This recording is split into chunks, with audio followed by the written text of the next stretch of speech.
이무의 정체는 네페탈이 릴리다. 이것이 국내든 해외든 가장 많이 나왔던 이야기인데요. 이무가 있는 환상의 방에 있는 검이 허의 옥자에 비어있는 한 개의 검으로 보인다는 것. 네페탈이 릴리가 알라바스타로 가지 않고 실종되었다는 것. 이 두 가지가 이무가 네페탈이 릴리라는 것의 근거였습니다만, 개인적으로 제 생각은 네페탈이 릴리는 이무가 될 수 없다고 생각합니다.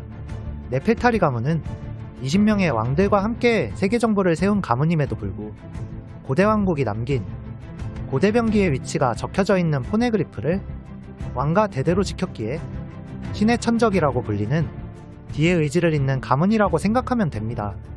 오로성의 입에서 직접 ネフェルタリ家は800年前唯一下界に残った最初の20人の血族。いわば裏切り者だ。 네페탈이 가문은 배신자라는 이야기가 나왔으니 네페탈이 가문인 릴리가 이무의 확률은 너무도 현저히 떨어지게 된다고 생각합니다. 그런 의미에서 네페탈이 릴리는 누굴까 생각하기 위해 먼저 모티브를 파고 들어가면 보다는 실제 왕과 여왕들의 이름이나 특징에서 모티브를 얻는 것이 보입니다. 고아왕국의 사치스러운 셀리어쩌고네트 왕비는 프랑스 역사상 가장 미움을 받았던 왕비인 마리 앙투아네트에서 이름을 가져온 것으로 보이며, 비비의 어머니의 이름인 네페타리티티는 이집트 12대 파라오였던 네페르네페루아텐 네페르티티의 이름을 그대로 가져온 것으로 보이죠. 여담으로 상디도 루이 14세의 모티브로 보이는 것이 엄청 많습니다. 이런 사례들을 토대로 네페탈이 릴리가 네페탈이 가문의 기원이라고 생각을 하며 네페탈이 이름의 근원을 쫓아가 보면 네페탈이라는 이름은 이집트어로 매우 아름다운 사람이라는 의미를 가졌습니다. 그런데 여기서 네페탈이의 이름은 아름다운 사람이라는 의미도 있지만 어떤 여자의 이름이기도 합니다. 람세스 2세가 가장 사랑했던 아내 네페르타리, 메리투무트. 보통 네페르타리라고 불립니다. 네페르타리는 아름다움은 물론이었지만 너무도 지혜로워 람세스 2세의 말도 안 되는 사랑을 받은 부인이었답니다. 즉 이름의 모티브와 천령인이 될 수 있었음에도 불구 지상으로 내려와 포네그리프를 지키는 선택을 했다는 점에서 네페탈이 릴리는 네페르타리의 모티브가 아닐까 생각하는 것인데요. 네페르타리 하면 가장 먼저 떠오른 단어는 사랑입니다. 그녀를 위해 신전을 만들었다. 태양은 그녀를 비추기 위해 존재한다. 라며 람세스 2세의 추앙을 받고 수천 년의 고대 이집트 역사상 네페르타리만큼 사랑받은 여자는 없을 정도라고 하기 때문에 네페르타리 하면 떠오르는 단어는 사랑인데요. 네페탈이 릴리가 세기의 사랑을 받았던 네페르타리의 모티브라면 네페탈이 릴리의 스토리라인도 사랑 이야기 느낌으로 흘러가지 않을까 생각해보는 것인데, 네페르타리가 사랑을 상징하는 여자이니 원피스의 네페탈이 릴리도 사랑의 스토리라인일 것이다 라고 말하면 너무 억지스럽기에 네페탈이 릴리가 사랑의 스토리라인일 것이라 생각하는 이유를 또 생각해보면 릴리라는 이름은 너무도 자주 쓰이는 이름입니다. 특히 사랑 이야기에서 말이죠. 바로 릴리의 꽃말 때문입니다. 릴리는 백합, 백합의 꽃말은 순수한 사랑. 그렇기에 릴리라는 이름의 예쁜 어감과 의미 때문에 사랑 이야기에 많이 엮이기도 하지만 원피스에서도 릴리라는 이름이 사랑과 엮여있는 부분이 있습니다. 아마존 릴리, 이곳의 선대왕들은 어떤 바이러스이자 병 때문에 죽거나 해외로 도피했는데요. わらわは死ぬのか。死ぬ。 그 바이러스이자 병의 이름은 상사병입니다. もう。エビ姫様。 즉 사랑 때문이죠. 역대 왕들이 모두 사랑 때문에 곤혹을 치루었으니 아마존 릴리도 사랑과 엮여있다고 할 수 있습니다. 이런 사랑에 빠진 여자의 이야기를 다루는 아마존 릴리에는 이런 대사가 나오는데요. 東の海にはこんなことわざがあるという。恋はいたせろ。あ、マルチ。 이것은 원피스 연재 초창기부터 현재까지 상디, 恋はいつもハリケーンなんだよ。 행콕이 항상 해오던 이야기입니다. お前に一つ教えてやろう。恋はいつでもハリケーンなのじゃ。なんだそりゃ。 즉 어디서 언제 어떻게 허리케인처럼 올지 모르는 사랑처럼 러브라인을 그리지 않겠다던 오다의 원피스 세계관에 네페탈이 릴리라는 이름은 사랑 이야기를 떠올리게 한다고 생각합니다. 이모와의 사랑일 수도 있고 조이보이와의 사랑일 수도 있죠. 다른 이들의 사진은 갈기갈기 찢어놓고 비비의 사진을 들고 가는 것도 이유가 되지 않을까라는 저만의 망상 노트를 써보기도 한답니다. 그런데 이모가 사랑에 관련해서 사연이 있는 보스라고는 생각하지 않습니다. 저는 최근의 트렌드를 보면 원피스보다는 귀멸의 칼날이 좀 더 인기가 많다라는 느낌을 받는데요. 귀멸의 칼날을 봤을 때 특이했던 점은 바로 악역에도 사연을 넣는다는 것이었습니다. 俺の唯一の心残りはお前だったな。 빌런들에게도 살아가면서 어쩔 수 없는 사연이 있었음을, 그들도 혹독한 세상의 피해자임을 보여주는 것이 좀 특이했죠. 하지만 원피스는 그런 만화는 아닙니다. 오다는 해적 만화이니만큼 빌런들의 야망과 목표를 향한 수단 방법을 가리지 않는 모습을 좀 더 강조하여 그렸고, 악당들의 서사를 깊게 그리지 않았죠. 여담으로 그래서 검은 수염의 서사가 기대되는 것이기도 합니다만, 원피스의 끝판보스로 보이는 이무가 사랑 때문에 세계를 지배한다 같은 낭만꽃밭 같은 이야기는 그리지 않을 것이라 생각합니다. 여러 가지 이유들이 있지만 그중 하나는 저는 릴리가 수술수술 열매의 능력자였고 불로수술을 이모에게 해준 것이 아닐까라는 생각을 하고 있답니다. 지상으로 내려갔어야 할 여왕 릴리가 실종되었다. 릴리에 대한 기록이 모두 지워져 있다. 그런데 그 릴리를 아는 800년 전의 어떤 인물은 영생을 살고 있다.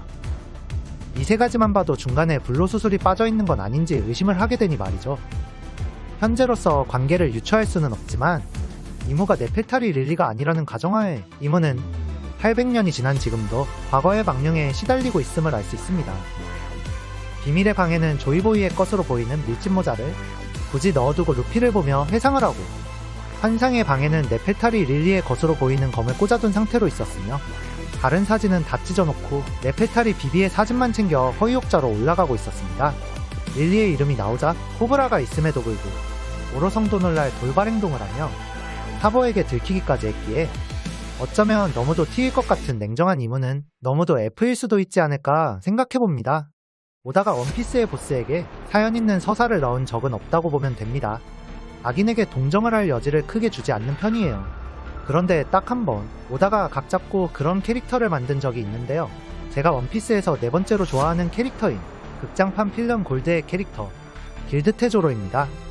사랑하는 여자를 위해 돈을 벌고, 자신의 쇼의 이름은 세상을 떠난 사랑하는 여자의 이름이고, 모든 손가락에 금반지를 끼지만 사랑하는 연인과의 연결을 뜻하는 약지는 비워두고 마지막 최후의 순간에 마저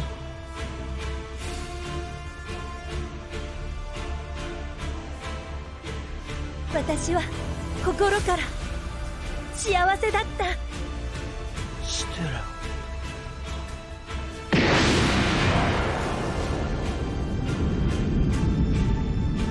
사랑하는 여자의 이름을 읊조리며 끝나는 모든 면이 치이는 캐릭터이면서 돈 때문에 사랑하는 여자를 잃어 金さえあれば何でも買えるんだ。ありがとう。あなたの気持ちが何より嬉しかった。 돈에 미쳐버린 모습에 동정의 여지가 있었죠. 이모는 이렇게 대놓고 동정의 여지를 줄 캐릭터는 아닐 듯 싶지만, 조이보이와 릴리와 이모, 이 셋의 관계성이 역사에서 어떤 사건의 도화선이거나 중요한 전환점이지 않았을까란 생각을 해보며, 다음으로 넘어가면 이번 화의 제목은 철룡인 살인미수 사건입니다. 이전에도 비슷한 제목이 있었죠. 철룡인 사건. 원피스 세계관에선 철룡인이 당하면 해군본부가 움직이기 때문에 당시 철룡인 사건 때에는 이 사건의 결과로 키자로와 파시피스타와 해군이 샤봉디 제도에 들이닥쳤으며, 초신성들은 두들겨 맞고 일진모자의 땅은 전멸을 맞고 왔습니다. 이것처럼 오다가 이번 화의 제목을 철룡인 살인미수 사건으로 만들었다는 것은 가해자와 피해자가 명백하게 있다는 것을 의미하고, 피해자는 위대하신 철룡인이시며 가해자는 어인섬과 드레스로자로 만들겠다? 라는 뜻으로 보입니다. 다시 말하면 어인섬과 드레스로자를 철룡인과 해군본부의 표적으로 만들겠다라는 뜻이죠. 즉 앞으로 일어날 스토리라인에 어인섬과 드레스로자를 엮어가겠다는 뜻을 의미합니다. 마치 알라바스타처럼 말이죠. 그리고 이세 왕국의 공주들은 루피의 친구이자 루피네에게 구해진 왕국의 공주들입니다. 이들은 레벨리에서 공감대를 형성했죠.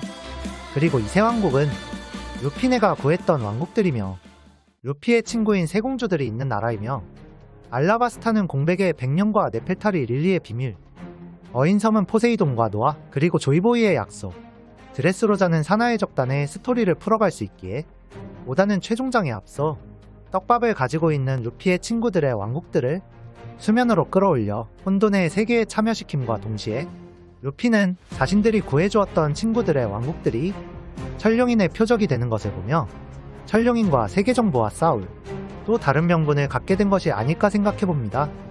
그리고 밀짚모자 일당 사나이 적단한이랄까봐 사나 선장 2명이 망설임 없이 천룡인을 구겨놓았는데요. 이것도 루피네가 천룡인을 적으로 돌릴 수 있는 명분이 됩니다. 그 이유는 마지막 에필로그 대사에 넣어둘게요. 이번 영상은 여기까지입니다. 건강 걱정해주셔서 감사합니다. 다음 영상에서 만나요.